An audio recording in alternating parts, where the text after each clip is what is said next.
ஆழ்ந்த காட்டில் புத்தாண்டு கொண்டாட்டம். ஆழ்ந்த பசுமை நிறைந்த காட்டில் புத்தாண்டு வரவிருந்தது.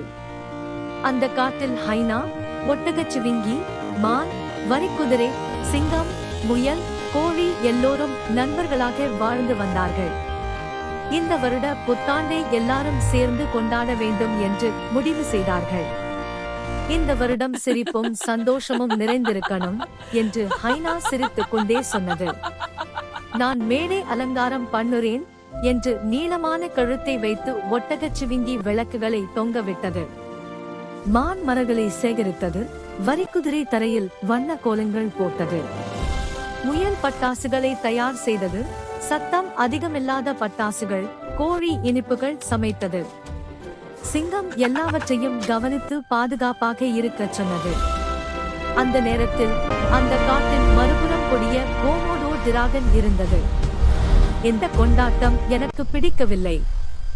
எல்லோரும் என்னை கவனிக்கணும் என்று அது கோபமாக கர்ஜித்தது.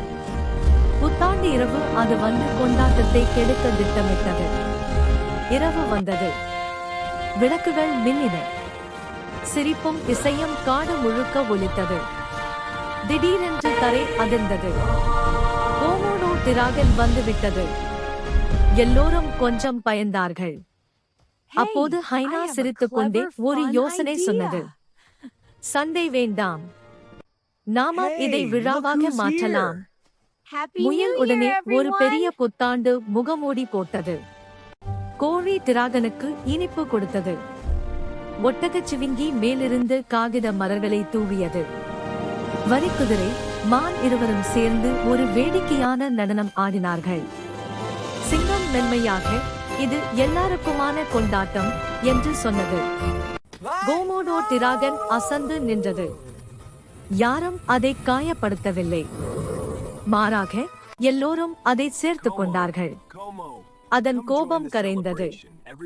நானும் கொண்டாடலாமா என்று அது கேட்டது.